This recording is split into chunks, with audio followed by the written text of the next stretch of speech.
Welcome back, guys. In today's episode, I'm sharing 7 true disturbing stories about someone outside the Appalachian home. Get ready for unsettling tales that proves the hills of Appalachia hides more than just old legends. But before we begin, please consider subscribing. Don't forget to like the video and share it with your friends and family. I'd also love to hear where you're listening from. Thank you all for your support. It means a lot to me.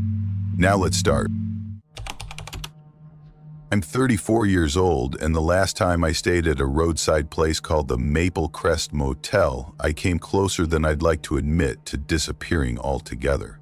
I'd been hired to haul a batch of old courthouse files from a little town called Harwood in Western Virginia over to an archive office in rural Tennessee. I'd driven that route before, well, almost that route. But that day, everything was running behind schedule. A slow-moving line of thunderstorms had been rolling over the ridge since mid-morning, shutting down a couple of the main highways. Each time I thought I'd found a way around, I'd hit another set of orange barricades. By late afternoon, I was still weaving along county roads I didn't recognize. The sky had turned the color of an old bruise, and the daylight was fading so fast it felt like someone had flipped a switch. I hadn't planned on stopping. My plan was to drop the boxes at the archive before midnight, then drive straight back to Charleston. But after the third time, I caught myself blinking too long. My gas gauge slipped below a quarter tank. I had that tired ache behind my eyes that no amount of caffeine was going to fix.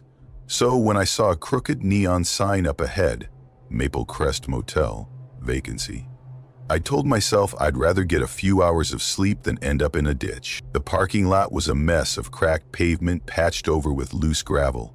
A few cars were scattered along the low row of doors, all spaced out like everyone was politely pretending nobody else was there. I parked under the flickering sign. The building itself looked like it hadn't been touched since the Carter administration. There was a narrow breezeway between the office and the guest rooms, and the wind had blown in leaves and somebody's crumpled snack wrapper that tumbled in circles every time the breeze picked up. When I stepped into the lobby, I got this odd feeling that I'd interrupted something.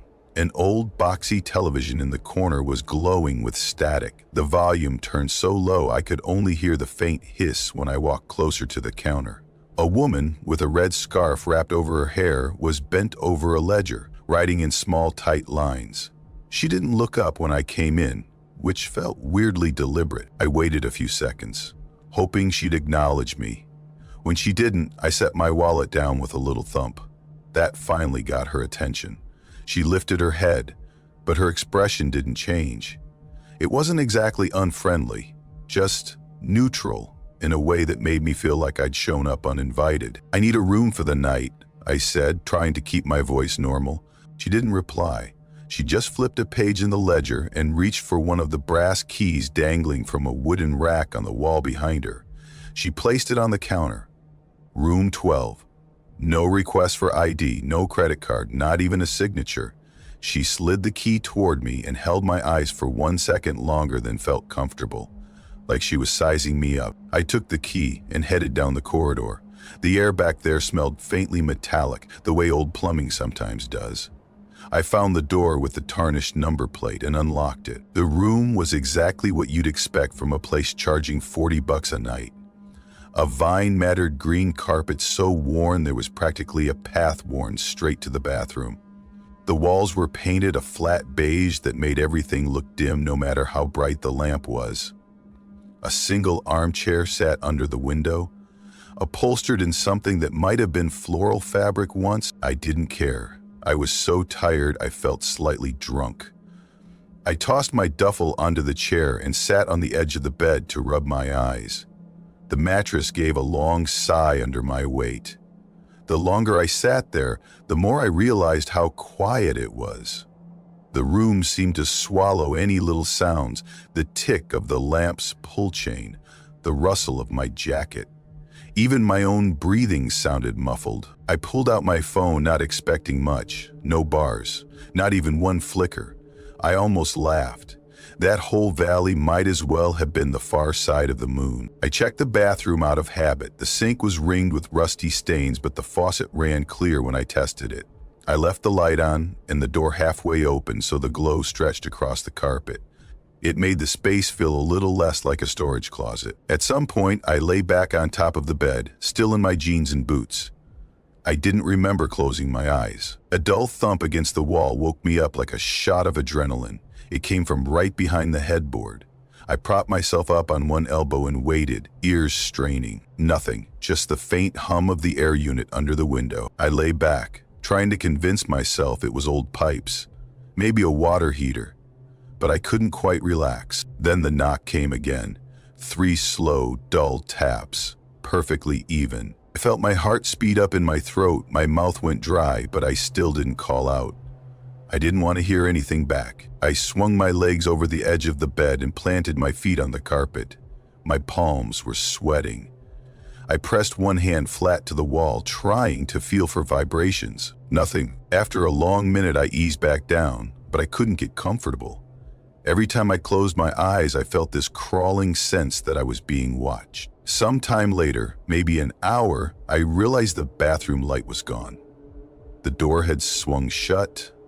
I knew I hadn't touched it. I lay perfectly still, staring into the dark, waiting for my eyes to adjust. When they did, I wished I'd kept them shut. The armchair by the window looked different, taller, like someone was standing right behind it, shoulders hunched, didn't move. I couldn't even swallow. My pulse thudded so hard, I felt it in my fingertips. I tried to tell myself it was a trick of shadows. Maybe the curtains had bunched up behind the chair. I cleared my throat, hoping the shape would move. Anything to prove it was just my imagination. It didn't budge. I reached for my phone on the nightstand, but the screen stayed black. The battery had been fine when I lay down. Now it was dead. My legs felt like rubber when I finally stood up. I took 2 slow steps toward the bathroom, one hand outstretched. Just as my fingers brushed the wall, a voice spoke right by my left ear. "You left your door open." I spun around so fast I lost my balance and nearly went down on one knee. Nothing. The chair, the window, everything exactly where it had been. My breathing turned ragged. I slapped the bathroom switch. The bulb flickered and held steady.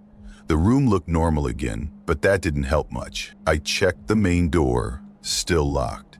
The chain latched tight. I sat on the edge of the tub, holding my head in my hands.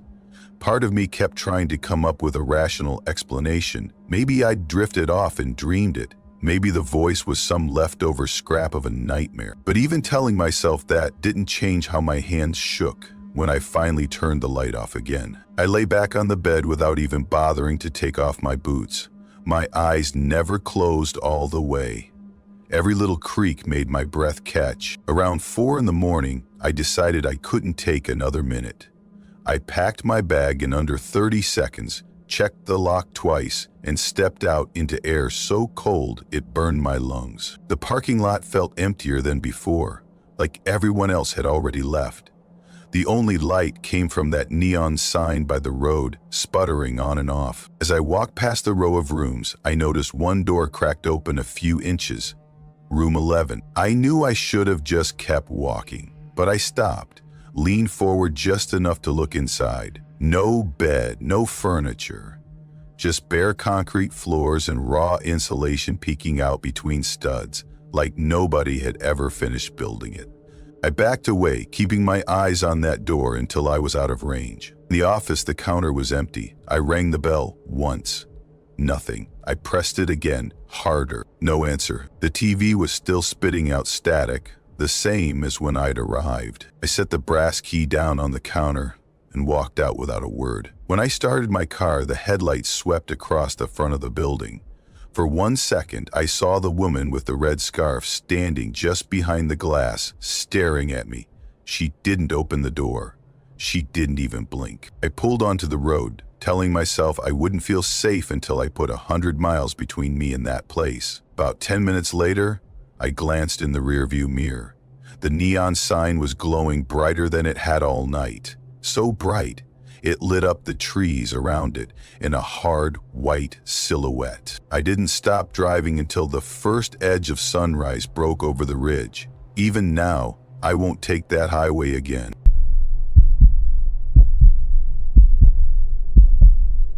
42, and the only reason I ended up in that cabin was because Martin, the property manager, sold me this story about how it was the quietest spot you could find anywhere in the Blue Ridge foothills. He was so confident, I almost believed him without a second thought.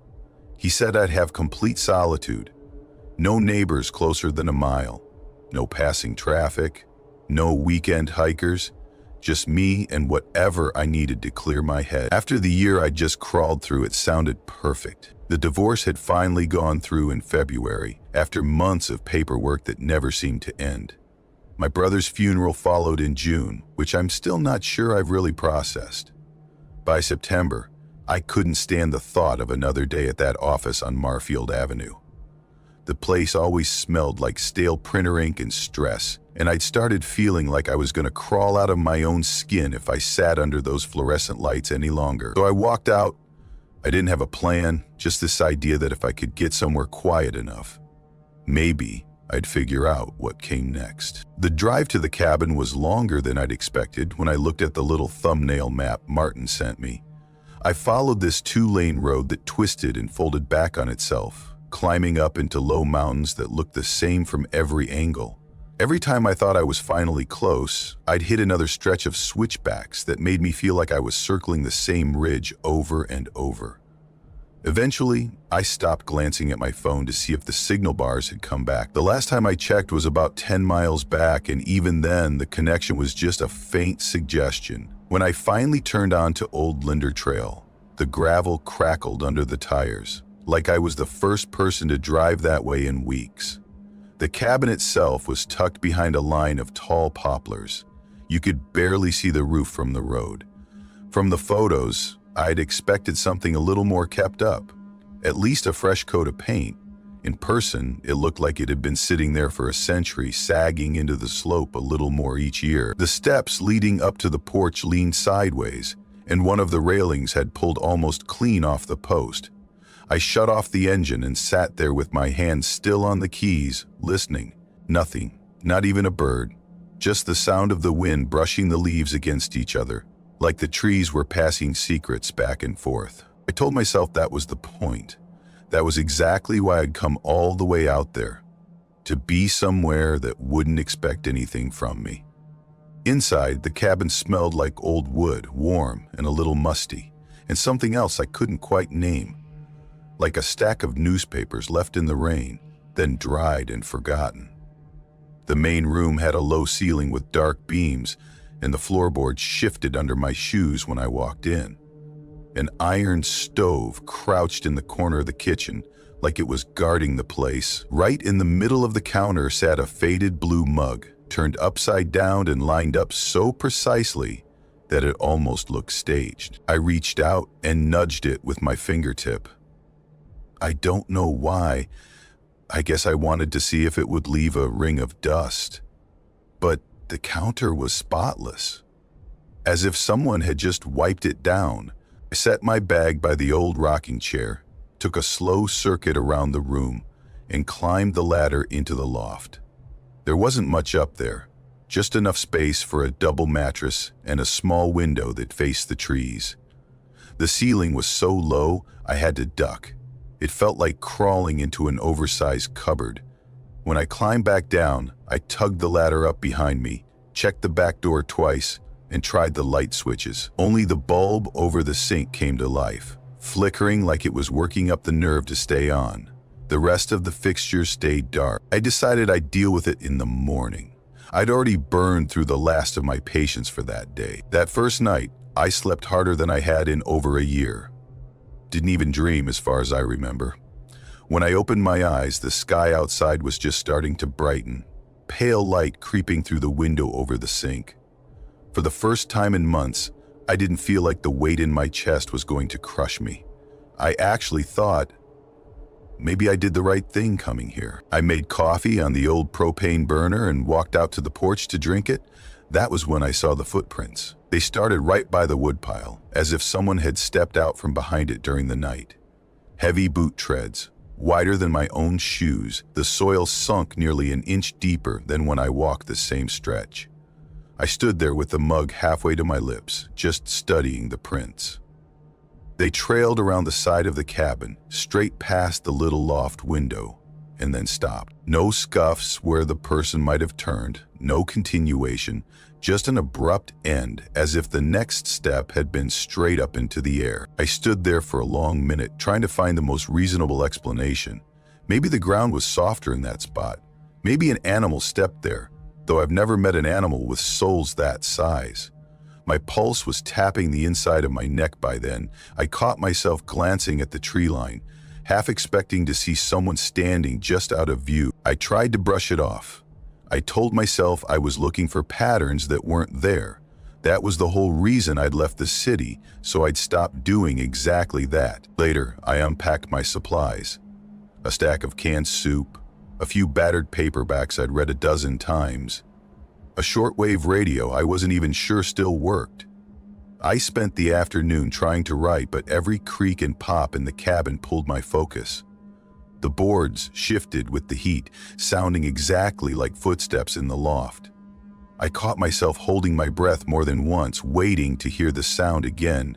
As the sun slipped down behind the trees, I gave up and just sat in the rocking chair, watching the last slices of light fade across the porch. When I finally stood up to make dinner, I noticed the mug again. I know I'd left it upside down, but now it was standing upright near the sink, handle turned toward the middle of the room like an invitation. I stood there a while, trying to replay every step. I hadn't left the cabin all day. Nobody had driven up. Nobody had knocked. I walked over and turned it upside down again, more carefully than before, and told myself that was the end of it. The end of it. Before bed, I double-checked every lock, then went outside one last time, hoping to catch even a flicker of signal on my phone. Nothing. Just a black screen and a vague reflection of my own face. My chest felt tight when I finally climbed up the ladder and pulled it in behind me. Sometime in the night, I woke up. It was pitch dark, and for a second I was sure someone had called my name from right below the loft. My heart kicked so hard I thought I might actually pass out.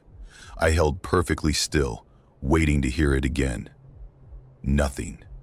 Just the faint tick of cooling wood.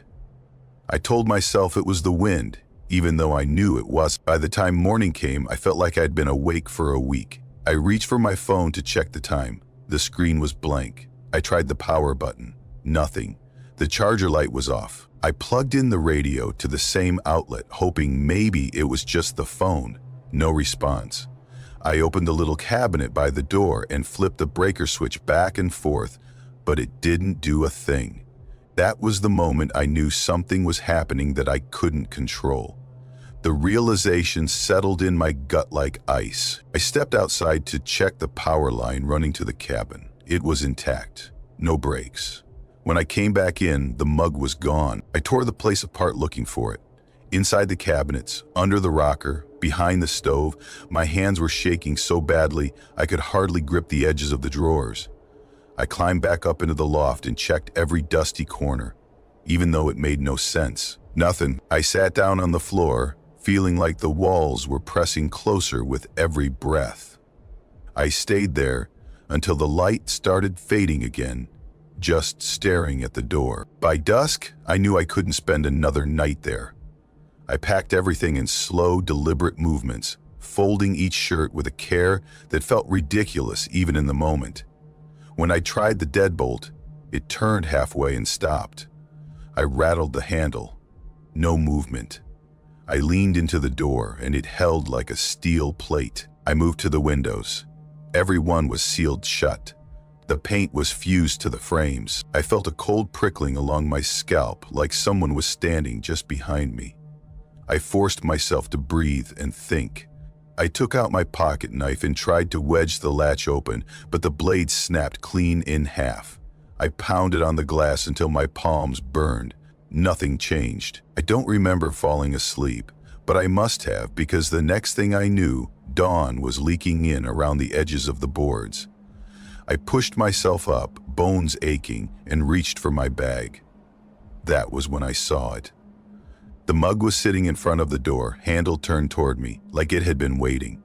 A line of dirt, traced from the baseboards straight to where it rested. I didn't even try to figure it out. I grabbed the iron poker and smashed the small window over the sink. The glass cracked in one clean line, then broke apart. I climbed through without caring if it cut me. My feet hit the ground, and I didn't stop to look back. I walked straight to my car, unlocked it, and drove down that winding road until the cabin disappeared behind a curve.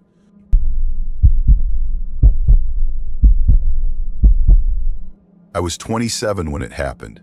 I can still remember the exact date, October 3rd. That was the last time I spent a night in one of those motels that always look harmless enough until you have no choice but to check in. Back then, I worked for a surveying firm out of Springfield. They'd send me out into the Ozark backcountry every few weeks to dig through old mineral deeds and property records that nobody had touched in half a century. A lot of those deeds were stuffed in metal boxes in sheds that hadn't been unlocked in decades. I'd spend whole afternoons driving roads so narrow the trees scraped along both sides of the car just to find a gate that probably hadn't swung open since before I was born. That trip was already off to a lousy start. I'd planned to wrap up before dusk, but a washed-out bridge over the White River forced me onto some county road I'd never heard of. My GPS lost signal about 10 minutes in, so I was stuck with a paper map that looked like it had been photocopied 3 times too many. By the time I found the sign for Maple Hollow Motor Inn, I was too tired to think about much of anything. The sign itself was a wreck. Half the letters were burned out, so all you could read was map EHLO mo _or _NN, flickering on and off in uneven spurts. It wasn't exactly reassuring, but it was that or sleep in the car. I pulled under the only working street lamp. The light had a yellow tinge that made everything look dingy, like it was being filtered through old newspaper. My headlights landed on the office door, propped open with a cinder block. Inside, the place smelled faintly of old carpet and something that reminded me of damp cardboard. A guy with a stringy gray comb-over sat hunched over a ledger so cracked it looked like it might come apart in his hands. He didn't look up when I stepped in. He just reached over without a word and nudged a big brass key across the counter. Like we'd already had this conversation. The key was attached to a block of wood about the size of my palm. Somebody had carved the number 14 into it with what looked like a pocket knife. I flipped it over a couple of times. Like maybe I'd find some other explanation for why it looked so crudely marked. I cleared my throat. Is the ice machine working? Nothing. He didn't even blink. His pen moved in slow circles over the same spot in the ledger. I wondered if he even realized I was there. I thought about trying again, maybe cracking a joke, but something about the way he kept his head down made me decide to just take the key and go. Outside, the air was damp enough to cling to my skin. I glanced over at the tree line behind the building. For a second, I thought I saw something shift between the trunks. Just a shape moving in the dark. But when I squinted, it was gone. Probably a deer. At least, that's what I told myself. Room 14 was down at the end where the pavement gave up and turned into packed dirt. The bulb over the door flickered so hard I thought it might burn out while I was standing there. I shoved the key into the lock and gave it a twist that felt a little too rough. Inside, the air was stale, like nobody had bothered to open a window in a long time. I tossed my bag onto the bed, which creaked under the weight like it hadn't held anything heavier than dust in years. The first thing I noticed when I switched on the lamp was the door frame. There were dozens of scratches gouged into the wood around the knob. They were small, tight arcs clustered near the latch, like someone had worked at it over and over, trying to pry it loose. I ran my thumb across one of the grooves and felt how the wood splintered under the pressure. I told myself it was probably nothing. Maybe some drunk locked himself out and got creative. Maybe it was left over from a break-in attempt years ago. I tried not to think about how fresh some of the scratches looked. I showered with the bathroom door cracked because I couldn't shake the feeling that if I closed it all the way, I'd come out to find the room different somehow. When I stepped back into the bedroom, toweling my hair, I saw that my phone was lying face up on the carpet. The screen glowed with an active recording. I just stood there for a second, feeling my pulse in my throat. I hadn't touched it. Eventually, I bent down and picked it up. My hand was unsteady. I pressed play. First, there was the sputtering rattle of the old AC unit. Then, a voice, low and patient, like it was stating a fact. "You shouldn't stay here." I actually laughed, but it came out sounding thin and a little cracked. I played it again, hoping it would glitch or blur into static, but it didn't. The same words spoken in the same even tone. I deleted the recording. That felt like the only reasonable thing to do. After that, I turned off the lamp and lay on the mattress, trying to convince myself I was overreacting. My eyes kept drifting to the shadows in the corners. Every time the AC kicked on, I jumped like something was about to step out. Around 2 in the morning, I must have nodded off. A sound woke me. 3 hard knocks, low against the door, right where the wood met the carpet. I held my breath so long my ribs hurt. Another knock came, louder this time, sharp enough that I felt it in the soles of my feet pressed to the floor. I slid off the bed and crouched. My hands were shaking so badly I almost dropped my phone trying to switch on the flashlight. I eased the peephole cover aside and peeked through. Nothing. The lot was empty except for my car. The trees didn't move. Even the sign had gone dark. I dragged the only chair over and wedged it under the doorknob. Then I sat on the edge of the mattress, watching the door, feeling this dull ache settle in my legs. Part of me wanted to grab my bag and run, but another part, the bigger part, was sure that if I tried to leave right then, whatever was out there would be waiting. I stayed like that until the sky started to lighten, a cold, gray dawn that made the room feel even smaller. I stuffed my clothes into my bag without bothering to fold them. My hands felt clumsy, like they belonged to someone else. When I stepped outside, the air was so still it felt staged, like the world was holding its breath. The parking lot was empty. Even the man behind the counter was gone. When I turned back to look at the building, I saw the curtain in my room was parted a few inches. I was positive I hadn't touched it. I stepped closer. The bed was made perfectly. My bag was gone. The chair I'd wedged under the knob was missing. I tried the doorknob, locked.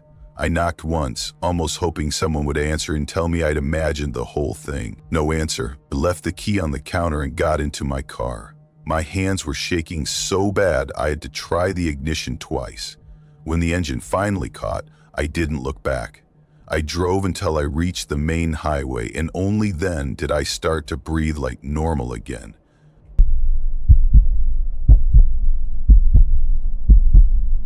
The camping trip was supposed to be my reset button, after what honestly felt like the worst stretch I'd ever scraped through. 2 layoffs in a row. A breakup that left me living out of boxes I hadn't even bothered to label. And this dull, hollow ache in my chest that refused to ease up, no matter how many distractions I threw at it. I figured if I could just get out somewhere that hadn't been touched by all the mistakes I'd made, I might remember what it felt like to be okay again. So I picked this little patch of hills near Dovetail Gap, a place so overlooked it wasn't even listed on any recent hiking apps. I'd only heard of it because I found this faded green guidebook wedged behind a row of outdated tax manuals at the library. It sounded promising. No established campsites, no traffic, just a narrow trail and a lot of old-growth forest. I told myself that was exactly what I needed. The parking area turned out to be nothing more than a dusty pull-off where an old wooden sign leaned sideways in a patch of knee-high weeds. The letters had flaked away so badly I could barely make out Thistle Creek Trail. There weren't any other cars. For a second, that felt comforting. Then it felt like maybe I was being a little reckless. But I was too tired to care. The trail itself wasn't much more than a narrow rut pressed into the soil, about the width of a deer track. No markers, no blazes on the trees, just a line heading into the brush like it didn't expect you to follow it very far. That first day, I actually started to believe I'd made a good choice. My legs were burning by the second mile, and my shoulders were already complaining under the pack, but it was the first time in months I felt like my head had stopped spinning. No engine noise rumbling in the distance. No text lighting up my phone with questions I didn't have the energy to answer. Just the steady rasp of my boots in the dirt and the sound of my own breathing. It was almost enough to quiet everything else. By late afternoon, I found this clearing, about the size of a modest backyard. Sycamores ringed it, their bark so pale it almost looked luminescent against the darker trunks. I picked a flat stretch near the edge, where the branches thinned enough that a slice of sky showed through if I tilted my head back. I thought it would help me wake up early if I could see first light. That turned out to be optimistic. Dinner was a cold pouch of something that promised protein on the label and delivered mostly salt. I ate sitting cross-legged on my tarp, reading by the last little slant of daylight until the words blurred together. There wasn't any point staying up. Around 10, I climbed into my sleeping bag and lay there, listening to the small rustlings in the brush and the occasional creak of a branch settling under its own weight. I woke up to a thin gray light filtering through the nylon. My mouth was dry, and for a second I couldn't remember where I was. When it finally clicked, I felt almost relieved. I reached for my boots exactly where I'd left them, inside the tent, toes touching the wall. I sat up, feeling around like maybe they'd just fallen over. When my hand came up empty again, I felt my heartbeat kick into a faster, clumsy rhythm. I unzipped the flap, expecting to see them just outside. Both boots were there, stacked neatly on top of each other, heels perfectly aligned like somebody had set them down with care. I crouched there, studying the ground for any sign of footprints or claw marks. Nothing. The dirt looked smooth, undisturbed except for the faint impressions of my own steps the day before. It didn't make sense. I tried to tell myself I must have been half asleep and carried them out without realizing it. Maybe I needed space, maybe I was trying to be organized for once, but the story didn't hold up to the steady thumping in my chest. I spent the rest of the morning picking up little sticks and pretending to look for firewood just so I wouldn't have to sit still. Around midday, I decided to hike a few miles farther up the trail, hoping distance would help me feel like whatever had happened wasn't as strange as it felt. Every so often, I stopped and glanced over my shoulder, expecting to see someone there. A hunter, a hiker I'd somehow missed. But the path behind me was always empty. By the time I got back to camp, the light was going soft and low. Everything looked exactly the same. Tarp folded over my pack, rocks still circling my stove, no sign of anyone having been there. I should have felt relieved. Instead, it just made the morning feel deliberate, like whoever or whatever had moved my boots didn't feel the need to leave a trace. I forced myself to eat something. My hands were shaking so badly I kept dropping pieces of my little folding fork. I tried to read again, but my eyes kept drifting to the dark spaces beyond the trees, straining to pick out shapes that weren't there. That night, I woke up with this unshakable certainty that someone was standing right outside my tent. I didn't hear breathing, no footsteps, nothing, just this cold, precise knowledge that I wasn't alone. I lay still, my heartbeat thrumming so hard it made me a little nauseous. I waited, counting out slow, silent numbers in my head, like that was going to help. The air felt dense, like it was pressing against the nylon walls. At some point, I must have drifted under. I don't remember closing my eyes. When I finally unzipped the flap at dawn, I braced myself to see something, anything, that would prove it had all just been in my head. For a moment, there was nothing but dirt and a scatter of leaves. But when I stepped around the back of the tent, I saw it. A single groove etched into the soil. It stretched about 20 feet in a dead straight line, the kind of mark you'd get if you dragged a stick slowly and deliberately. It vanished into a mat of leaves without so much as a scuff on either side. I didn't bother with breakfast. My fingers felt too stiff to manage the stove. I packed up in silence, every tiny sound, the zip of the bag, the rasp of the poles, feeling too loud, like it was echoing back at me. I'd planned to stay one more night, but as I cinched the straps on my pack, I knew there wasn't a chance I was spending another hour there. It was just after 7 when I started down the trail. The light was thin, turning every shape in the woods into something too sharp, too expectant. I walked fast, but I kept my pace steady.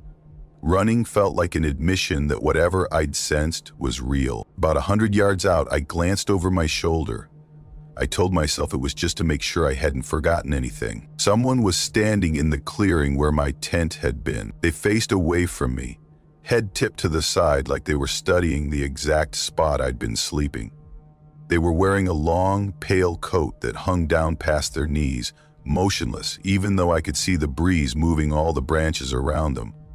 I couldn't make out any hair, no face, no hands, just that single, rigid shape. My stomach twisted so hard it felt like someone had grabbed hold of it. Didn't call out. I didn't even breathe. For a few seconds, I just stood there, measuring the space between us like I might need to sprint if they turned. Then I turned away and kept walking, forcing each step to stay measured and even. I never looked back again. When I reached the trailhead, my car was still the only one in that dirt lot, dust caked up to the handles. I unlocked it with hands that barely worked, climbed inside, and started the engine before my brain had time to catch up. I didn't stop until I reached a gas station about 2 hours east, somewhere outside a town called Pine Hollow. I sat there, gripping the wheel, waiting for my heart to slow down. That was how I ended it. I never went back.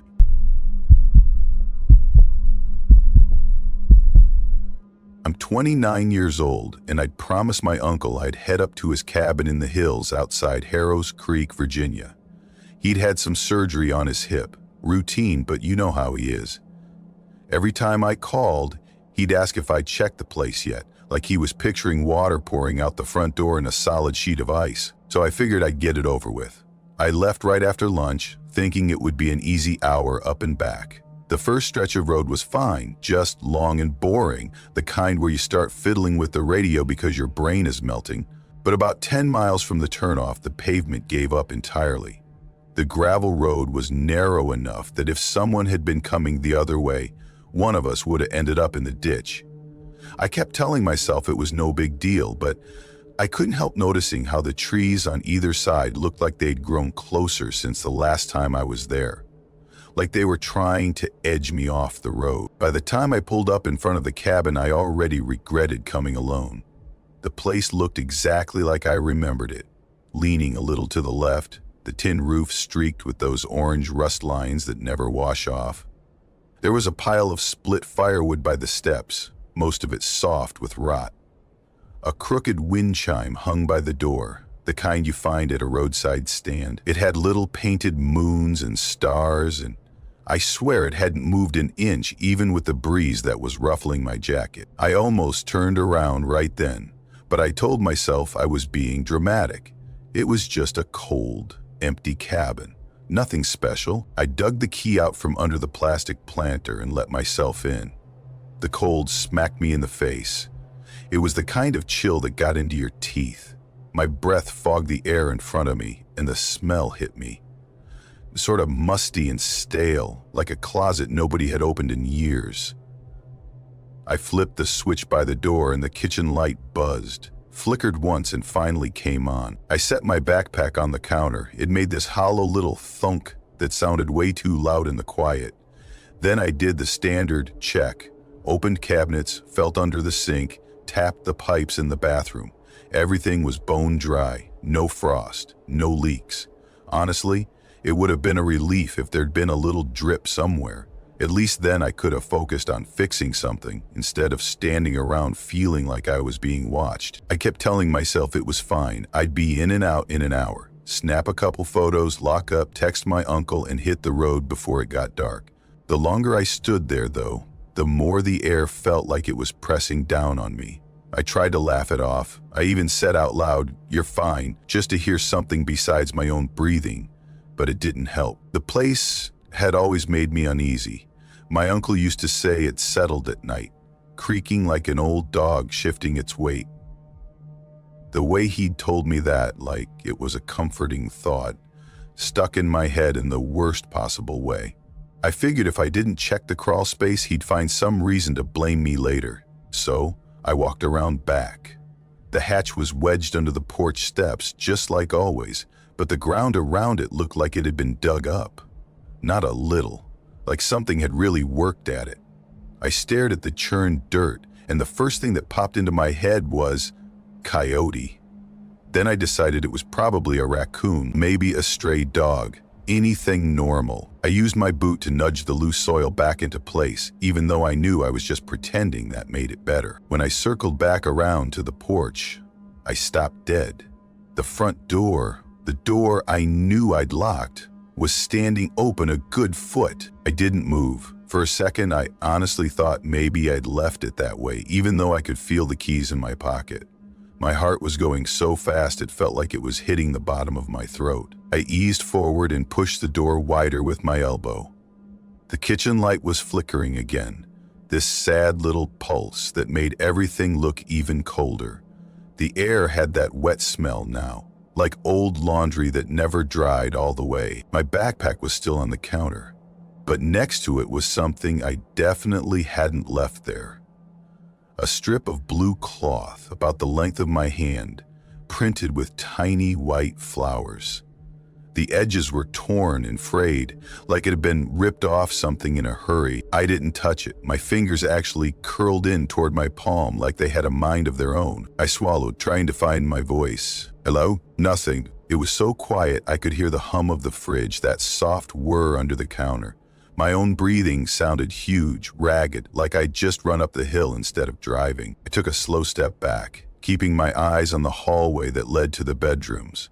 Part of me was already planning to leave. Just close the door, pretend I never saw any of this, and go. I was almost out the door when I heard it. You're early. The voice came from the back bedroom.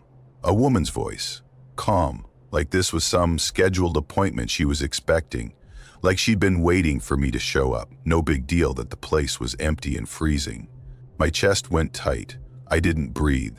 My hand closed around the keys so hard I felt the edge of one digging into my palm. You said 6? That was all she said, just those 2 sentences. As if I was late to something I didn't remember agreeing to. I didn't answer. I didn't even look. I turned around and stepped out onto the porch as fast as I could without outright sprinting. The wind chime finally decided to wake up, spinning around with this thin clattering sound that made my skin crawl.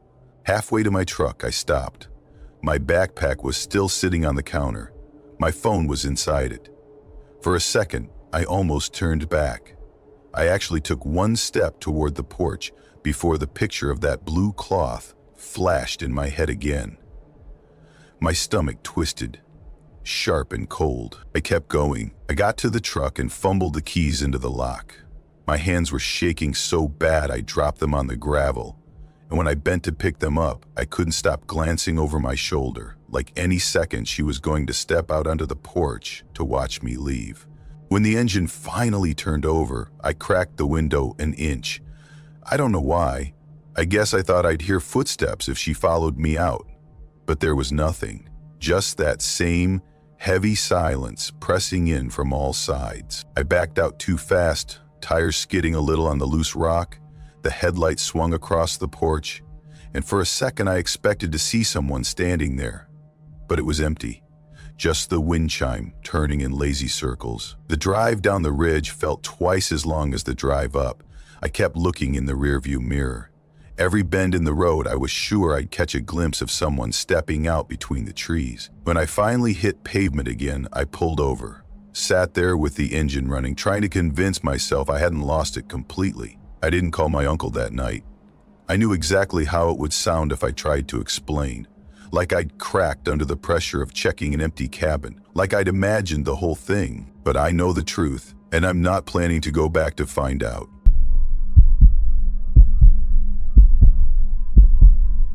He called me maybe a week before all this happened.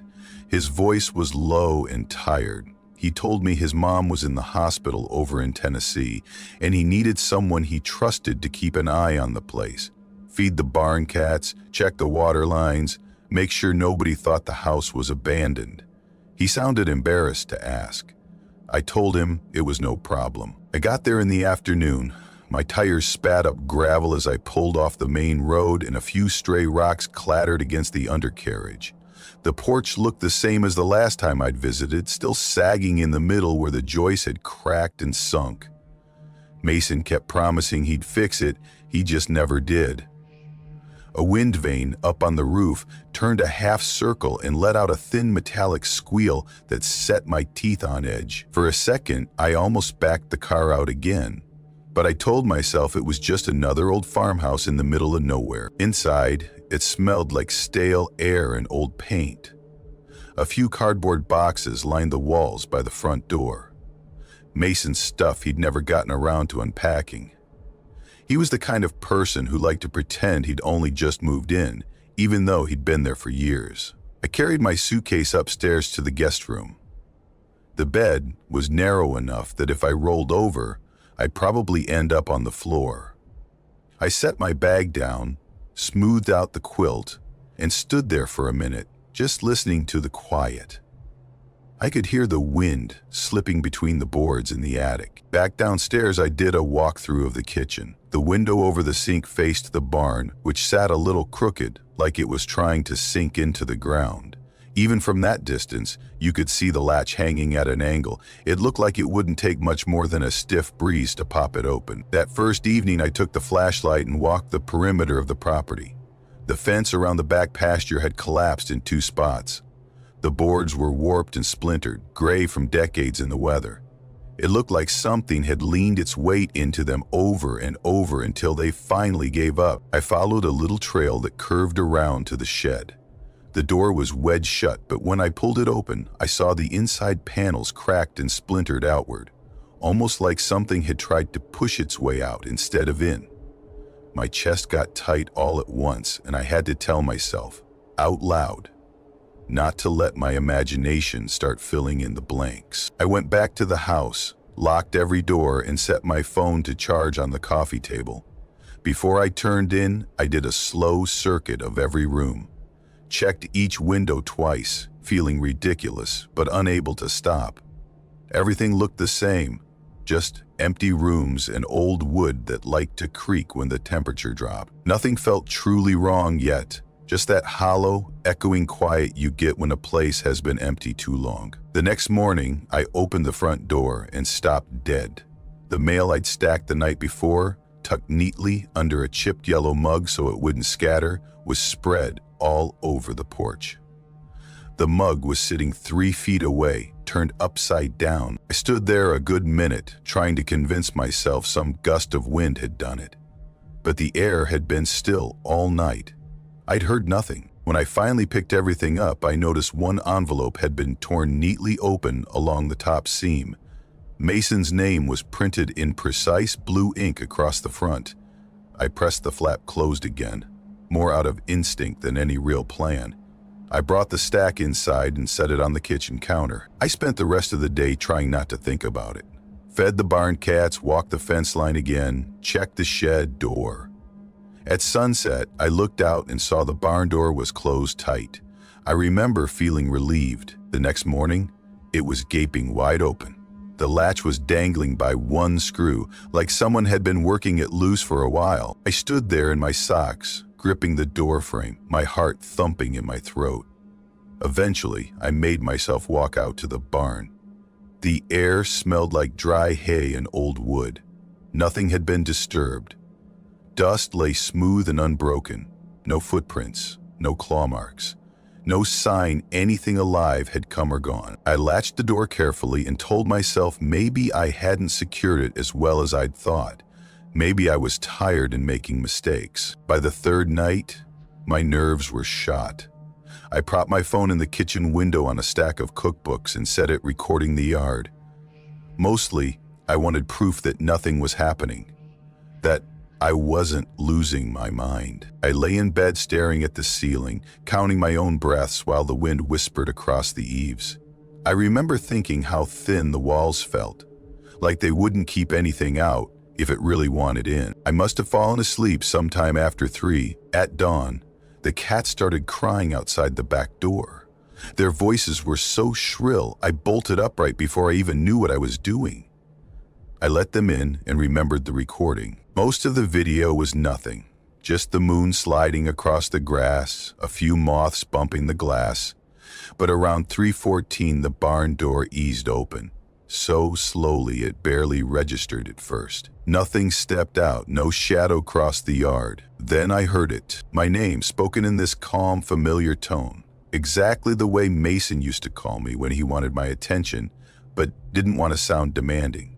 My whole body went cold. I pressed pause, breathing hard.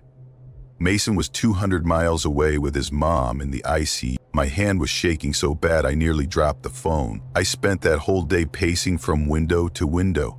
Every time I walked past the kitchen sink, I found myself squinting across the yard to the barn, half sure I'd see someone standing in the doorway. By the time the sun went down, I'd made up my mind. I was going to seal that door so tight nothing could move it. I dragged a length of rebar out of the shed and threaded it through the handles. I wedged it behind the frame and leaned my full weight on it to be sure it was solid. Then I checked the latch twice. I went back inside without looking back. I turned off the kitchen lights and sat at the table in the dark, palms flat on the wood. My heart was hammering so loud it almost drowned out the silence. I don't know what I was waiting for. Some sign it was all in my head. Around midnight, the air in the room shifted. It felt heavier, denser, like the walls themselves were bracing for something. Then the footsteps started upstairs. At first I thought it was just the house settling, but they kept going, steady, deliberate steps across the floorboards of the guest room.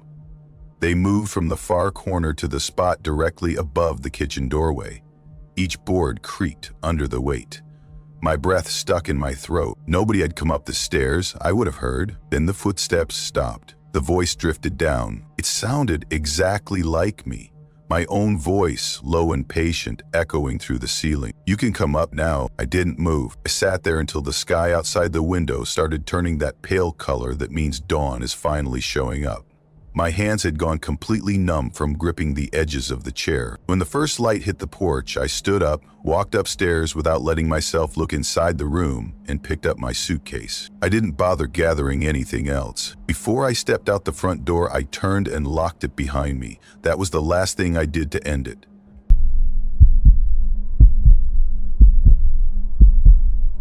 The reservation dropped into my inbox sometime after 11.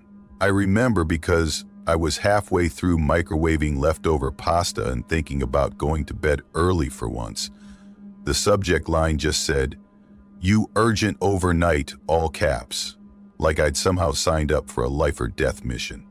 Turns out it was just a single delivery job with a voucher for the Red Lantern Inn. I'd seen that place before. It was wedged behind an abandoned gas station off Route 23. This crumbling cinder block strip that looked like it hadn't had a fresh coat of paint since the 80s. I'd always wondered if it was still in business or just squatting there out of habit. The drive started out fine, boring but fine. Once I left the main highway and started climbing through the switchbacks, my GPS began having a meltdown. 1 second I'd have a signal, the next it was flashing, searching for cellulite, like it was personally offended by my route. The deeper I got, the more I felt like the road was folding up behind me, sealing me into some pocket where you could drive forever without seeing another car. By the time I pulled into the lot, it was close to 1 in the morning. The air smelled metallic, like rust after rain. The parking area had exactly one working light, this flickering sodium lamp that made everything look jaundiced. 10 doors in a straight row, all dark except for one. The only sign of life was a neon open sign in the office window, buzzing just loud enough that it felt like it was aimed right at me. Nobody was at the front desk, not even a note taped to the glass. Just a single tarnished bell and a stack of brochures that looked older than I am. They were all advertising the caverns of the Appalachians, like that was the only attraction anybody would bother stopping for. My reservation envelope was lying there with my name written across it in big block letters. No greeting, no instructions, not even a friendly enjoy your stay, just a brass key taped to the front and a hand-numbered receipt. I stood there for a second, waiting to see if anyone would materialize out of the back office. When nothing happened, I picked up the envelope and walked back to the van. I sat there with the engine running, trying to decide if it was worth going in or if I should just sleep in the driver's seat and call dispatch in the morning with some excuse. Through the curtains of room 6, I could see a steady yellow light. It wasn't flickering like a TV, just this flat, constant glow that somehow felt worse than darkness, like whoever turned it on wanted me to see it. I finally made myself get out and unlock the door. The moment it swung open, the TV started blasting, static, at full volume. That noise hit me in the chest. Just this wall of white hiss that made the little hairs on my arm stand up. The remote was sitting right in the middle of the bed, pointed straight at me, like it was expecting a response. I picked it up and pressed every button I could think of. Nothing worked. I had to crawl behind the stand and yank the cord out of the wall. When the screen finally went black, the silence felt unnatural, like there was still something making noise, but I couldn't hear it anymore. I glanced around the room. Everything looked like it had been cleaned in a hurry and then forgotten for 20 years. There was a wide groove worn into the carpet from the door to the nightstand, as if someone had paced that same path over and over. The bathroom door was cracked open. I turned on the light and checked every corner, partly out of habit and partly because I couldn't shake the idea that somebody else had been in there just before me. The shelves were empty, no towels. The mirror was warped so badly it twisted my reflection into a funhouse blur. A long black scuff mark ran across the floor tiles, like something heavy had been dragged all the way to the bathtub. I decided right then I wasn't unpacking. I sat on the edge of the bed and called dispatch to confirm my delivery window. While I was on hold, I thought I heard something next door, a soft scrape against the wall, like someone shifting their weight slowly to avoid making noise. The clerk hadn't mentioned any other guests, but the sound didn't care what the clerk had said. The whole time I was sitting there, the same two questions kept looping through my head. Why had the TV been on? And why was this the only room with any lights at all? Around 2 in the morning, the phone rang. I nearly jumped out of my skin. No caller ID, just that old rotary buzz, mechanical and bored. I let it ring 4 or 5 times, hoping it would stop on its own. It didn't. When I finally picked up, a man's voice came on the line, flat, deliberate, like he was reading a grocery list he didn't care about. He said my name, then he asked if I needed more towels. I said no. He didn't say anything back, not even a click to let me know he'd hung up, just that hollow silence. After a few seconds, I set the receiver back down and tried to pretend my hands weren't shaking. A minute later, I heard this light tapping. Tap, tap, tap, soft as a pencil on a desk, just below the handle of the door. Then nothing. I stood up and looked through the peephole. The lot was empty except for my van under the yellow light. I pressed my palm against the door to feel if someone was leaning on the other side. Nothing moved. About 10 minutes later, there was another knock. Slower this time. Less like tapping and more like someone dragging their fingers across the wood. I picked up the chair and wedged it under the doorknob. My chest felt tight, like I'd been holding my breath too long. I thought about calling the front desk again, but I already knew how that would go. I must have sat there in the dark for another hour, just listening. Every time the building creaked, I felt a fresh wave of adrenaline. At some point, I decided I needed to see if the sun was finally coming up. I crept to the window and peeled the curtain back just a few inches. That was when I saw the door to room 7 standing open, not wide, just enough to see a single bare foot resting on the threshold. It wasn't moving. It didn't look like it was attached to anything. I let the curtain drop before I could see anything else. My heart was hammering so hard I thought I might pass out. And then the TV turned itself back on. The plug was still dangling from the wall socket, swaying gently like someone had just let go of it. This time, there was no static, just a blank gray screen that flickered like an old film reel. I took one step closer and squinted. In that washed-out image, I could see the outline of a man standing behind me. Just a single silhouette. Mine didn't appear at all. I didn't turn around. I backed away, picked up my bag, and reached for the door handle. My fingers were stiff, like they'd forgotten how to work. When I finally got the door open, the hallway was empty. Room 7's door was closed tight again. I walked to the van without looking back. Every step felt like it took a year. The air outside was thicker, almost damp, and I swear the trees lining the lot had crept closer while I was inside. I unlocked the door and climbed in. Just before I started the engine, I looked up at the window. The curtain was parted. Someone, or something, stood there watching me. I didn't stop driving until I hit Knoxville. Every pair of headlights in my rear view made me feel like I was about to be followed off the road. I never went back to sign out or collect my receipt. A few weeks later, I was on another overnight run near the state line. I decided I'd rather lose an hour of driving than see that exit again. Just before I merged onto the interstate, I checked my mirror.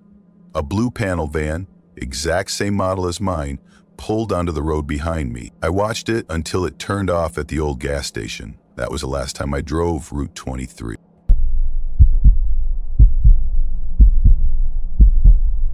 I was 34 when it happened. My mom's cabin sat halfway up a ridge in western North Carolina, tucked behind a stand of pines that always made it feel like the world stopped about 100 yards past the porch. She bought the place when she retired from teaching. She said she liked how quiet it felt, how the nearest neighbor was over a mile away, and how the only sounds at night were owls and the creek behind the hill. Personally, I thought the trees felt like they were leaning in closer every time I came to visit, just waiting for the right moment to swallow the place whole. I'd driven up that Friday afternoon to help her sort through the boxes she'd never bothered to unpack.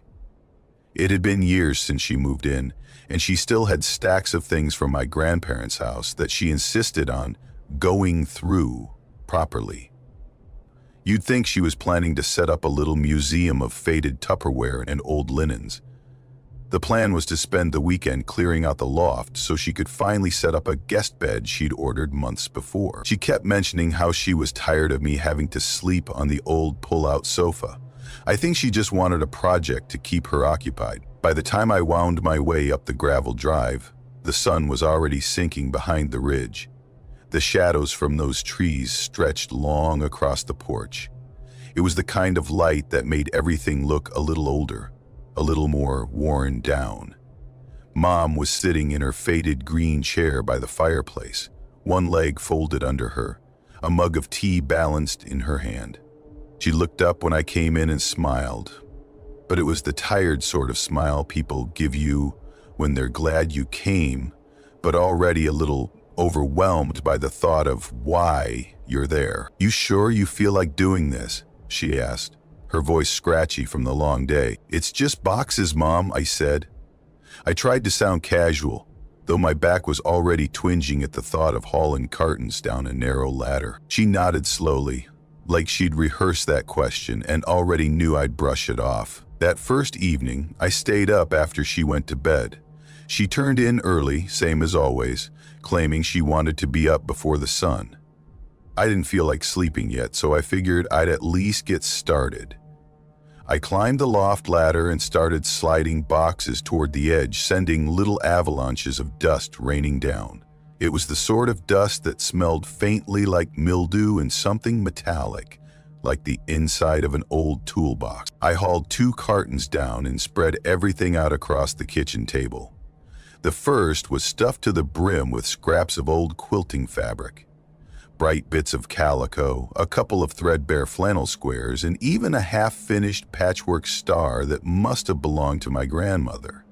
The second box was all canning supplies, dented lids, cloudy glass jars, a few rusted rings.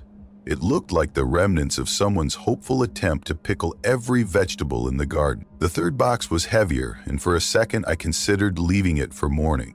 But curiosity got the better of me. I set it on the floor and peeled back the tape. Right away I caught that stale paper smell mixed with something sharper, like old pennies. Under a bunch of crumpled Food Lion bags sat a wooden box about the size of a shoebox, wrapped up tight in twine. The twine had dug these neat little grooves into the wood, like it had been bound up for decades. I lifted it onto the table, turning it over in my hands. It didn't look familiar at all, and I'd helped Mom pack up my grandparents' house when I was in college. I tilted my head back and called up toward the loft, mostly to hear my own voice in that quiet kitchen. "You forget a treasure chest up here?" Nothing. Either she was already asleep, or she'd decided it was safer to pretend. The twine was so dry it practically disintegrated when I pulled at it. The lid stuck, wedged tight from years of damp. I ended up working a butter knife along the seam until it finally gave with a little snap that felt too loud in the stillness. Inside was a black leather pouch. The edges had cracked into a web of fine lines. Underneath was a stack of lined notebook paper. Yellowed around the edges, the handwriting slanted and rushed. I hesitated, feeling like I shouldn't be going through it alone, but I picked up the pouch anyway and untied the cord. A handful of stamped metal tags slid into my palm, cool and unexpectedly heavy. They were about the size of silver dollars. Each was marked with a single word, letters punched deep into the metal. "Oh, house. Well, steps." I turned them over, expecting dates or names, but the backs were perfectly smooth. Just these strange little markers, blank on one side, labeled like they were clues to a scavenger hunt nobody had explained. I set them down and picked up the first sheet of paper, squinting at the faded ink. Some words had smudged until they were just blurred shadows, but I could still pick out enough to feel my stomach tighten. "If she calls you from the well, do not answer. If you hear her at the door, do not open it. If she uses your mother's voice, do not follow." I flipped to the next page, and the next. It was all the same. Warnings in that same rushed script, repeating over and over, as though whoever wrote them thought sheer repetition would keep something out. A floorboard creaked overhead. One sharp pop that cracked through the quiet. I looked up at the ceiling. My mouth went dry. But no footsteps followed. No movement at all. I stacked the papers back in the box and carried it down the hallway.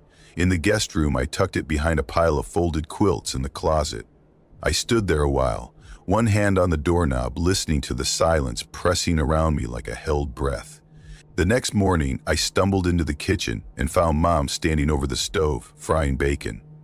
The whole house smelled warm and familiar, which somehow made the memory of that box feel even stranger. She didn't look surprised when I asked her about it. Her spatula paused mid-turn. "I didn't think that old thing was still around," she said. "What is it?" I asked. My voice sounded a little hoarse. She set the spatula down and rubbed her hands on her robe. "Your grandfather kept it. He believed there was a woman up here, said she walked at night. If you didn't leave those tags out, she'd come knocking." I tried to smile, but it felt forced. "Seriously?" "He was convinced," she said. "Thought she needed something from this land. He never would say what." "Did you ever see her?" I asked. Mom didn't answer. She just turned back to the stove like the conversation had ended itself. I spent the rest of the day carrying boxes out to the porch. Anything to keep busy, to keep from thinking about that stack of warnings. By sundown, I was so tired I could barely stand. I locked all the doors and made a pot of coffee, more for comfort than the caffeine. When the knocking came, I thought it was a branch tapping the siding. 3 slow knocks. Then nothing. I pressed my hand to the side window, peering out. The porch was empty. I went back to my chair, picked up the newspaper, and tried to focus on the classifieds. My eyes kept drifting back to the door. 20 minutes later, it came again. 3 deliberate raps. Exactly the same as before. I set my coffee down with a shaky clink. My hands felt hollow, like I couldn't quite keep hold of them. The third time she spoke. "Let me in," she said. It was my mother's voice. Perfectly calm, perfectly familiar. My throat closed up. I didn't answer. The voice came again, softer, like she was leaning her weight against the door. "It's cold. Let me in." I looked down the hall. Mom's bedroom door was closed, warm yellow light spilling underneath, steady and unmoving. I turned away from the door. My legs felt like they'd been drained of everything but instinct. I went into the guest room and yanked the closet open. My fingers fumbled through the quilts until they closed around the box. I pulled it out and dumped the pouch of tags across the chair. They clattered against each other, bright and sudden. My eyes caught on one word: steps. I couldn't have told you why, but I picked it up and closed my hand around it, like it was the only thing that might help. The knocking stopped. I stood there, counting. 30 seconds, 60, 90. Nothing but my own ragged breathing. I didn't sleep. I sat in the guest room chair with the box in my lap, watching the pale dawn push in around the curtains. When I finally heard the latch click open, I jumped so hard the chair skidded back against the wall. My heart felt like it was too big for my ribs. Mom stepped inside, arms full of grocery bags. She looked at me, then at the box I was clutching. "Why are you up already?" she asked. "You didn't leave last night," I said.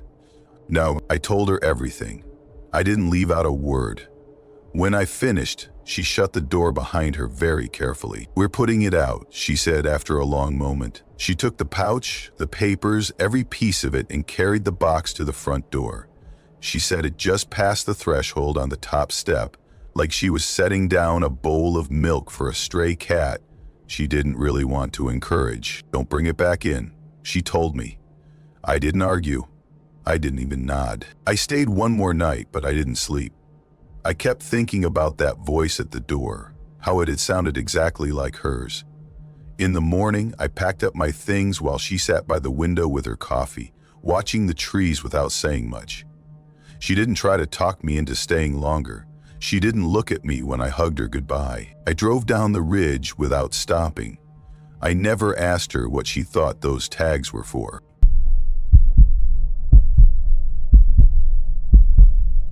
I'd already been out there for 3 days, hiking solo along the ridge trails near Alder Creek. The plan had sounded great back in my apartment. No phone, no emails, no coworkers breathing down my neck. But by the second afternoon, I was starting to feel the difference between peaceful solitude and the kind of quiet that makes you question your life choices. My phone had lost its signal before noon, which I told myself was fine. Part of me liked that there was no backup plan. If I got lost, I'd have to figure it out. No rescue by Google Maps, no constant buzzing. I decided to take this trip after one of those winters that just grinds you down. I spent months in a cubicle that felt more like a storage closet, under buzzing fluorescent lights that made everything look washed out and stale. The windows were sealed shut, like we were in some kind of lab experiment to see how little fresh air a person could stand. By the time April rolled around, I felt like my body had been waiting years to get out. That evening, I wasn't planning on going much farther. Maybe another mile, just enough to find a level spot to camp. But the trail started sloping downhill in this gradual way that almost tricked me into thinking it would level out again if I just kept moving. Every few steps, my pack shifted and creaked, like it was reminding me I'd overpacked. I started counting my steps, partly to keep my mind busy and partly because I liked having little goals. 500 steps, take a sip of water. 1,000, check the map. It sounds silly, but it helped. It kept me from dwelling on the feeling that the trees were pressing in closer and closer, like they decided I didn't belong there. I was somewhere past what I guessed was the 2-mile mark when I saw it. Just a flash of pale fabric caught on a branch up ahead. I slowed down, squinting. My first thought was that someone had left a trail marker, like a hiker's version of breadcrumbs. But as I got closer, I saw it was a torn strip of a white dress. It was snagged pretty high, like someone had tossed it over the branch on purpose. I told myself it was probably trash. The wind could have carried it up from the creek bed. But it fluttered a little, like it had just been hung there, and for some reason, that was worse. I looked around, expecting to see a footprint or the remains of a camp or anything that would make it make sense. But the ground was smooth, no trampled grass, no broken twigs. It felt like I'd stepped into a place no one else had seen in years. I called out, just a simple, "Hello?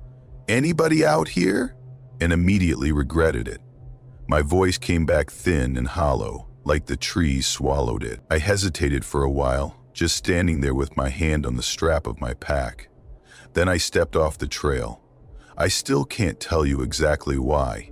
Maybe I thought if I could find something concrete, a campsite, a fire ring, even a bunch of old beer cans, I'd be able to shake the feeling crawling up my spine. The undergrowth was thicker than it looked from the trail. I had to push through clusters of skinny saplings and these scratchy vines that snagged my sleeves. Every time I glanced back, I could see another scrap of white fluttering ahead, like it was leading me deeper in. I didn't think too hard about why I kept following. I just did. I don't know how long I walked like that. 15 minutes? 20? When I finally stopped to catch my breath, I realized I couldn't see the trail at all. Just a wall of brush in every direction. My chest tightened up, and I tried to convince myself I wasn't lost, that I could just turn around and find the path if I stayed calm. I reached for the hatchet clipped to my belt, planning to notch the nearest tree so I wouldn't circle back on myself, but right when I lifted it, a voice spoke. "Keep going." It wasn't loud, just this dry whisper so close it felt like it came from the air right in front of my face. My whole body locked up, my hand hovered in midair. My throat closed, like my brain had hit a switch and shut me down. I turned slowly, scanning the trees.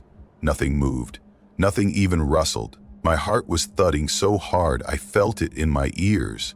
I tried to tell myself it was the wind or my imagination or some echo bouncing around, but it didn't feel like any of those things. I swallowed and forced myself to take a step forward. Then another. My boots sank into the moss with a damp sucking sound that made me shiver. The slope dropped into a shallow gully, choked with downed branches and ferns. More scraps of that white dress were snagged along the rocks and roots. Some were clean and bright. Others looked soaked, heavy, stained dark at the edges. I crouched, half expecting to see a tarp or maybe a pile of gear. Anything that would make this into a normal story I could tell later. "Keep going." This time, the voice was louder, like it had moved closer. I stood up so fast my pack shifted and almost toppled me over. The voice had come from behind me. I spun around, but the trees were still. My legs felt like they were about to give out. I pressed my palms flat against my thighs, trying to stop them shaking. For a minute, I just stood there, feeling my pulse hammering in my neck. I started back up the slope. Every time I paused to catch my breath, I felt like someone was watching. The hair at the base of my neck prickled so sharply, it almost hurt. Maybe 50 yards later, I stepped into a clearing that hadn't been visible from below. In the middle sat a bright blue dome tent. The color was so out of place it made my brain stutter. The nylon looked almost new, the kind of cheap model you'd grab at a discount store if you forgot real camping gear. No footprints, no trail leading up to it. I circled it once, listening. No breathing, no shifting, nothing. Just the quiet pressing in like a weight. "Hello?" My voice cracked on the last syllable. "You okay in there?" Nothing. I tried again. A little louder, like volume alone would change something. "Hey, if you need help, just say something." Still nothing. Part of me was screaming to leave, but it was like my feet wouldn't listen. I stepped closer. The zipper looked shut at first, but as I stared, it shifted just a fraction. A gap opened near the bottom. I hadn't seen it move. I reached out with one finger and nudged the flap aside. Inside there was nothing. No sleeping bag, no pack, no lantern. Just blackness, deeper than it should have been, like the floor had dropped away. Something shifted at the far end. A shape. darker than the dark around it. "Keep going." The voice came from inside the tent. It was my voice. I stumbled back so fast I nearly tripped over a root. My lungs seized up. My ears roared with my pulse. I don't remember turning, only running. The branches tore at my arms and face. I didn't care. Every time I glanced over my shoulder, I expected to see that blue tent right behind me, squeezing between the trees. When I broke through the undergrowth, I didn't register right away that I'd found the trail. My brain was still stuck on the feeling of something chasing me. But then I saw the orange trail marker again, and my knees nearly buckled. I kept running until I hit the service road. My legs felt hollow. My hands wouldn't stop trembling. That night, I made camp right there on the gravel, close enough to the old wooden sign that I could touch it if I needed to convince myself I was really out of the woods. I didn't sleep. Every time I closed my eyes, I saw the tent flap drifting open and that dark shape shifting inside. At dawn, I packed up and started walking. I didn't stop until the sun was almost overhead. When I finally reached my car, I didn't look back. Not even once. And I won't hike alone again.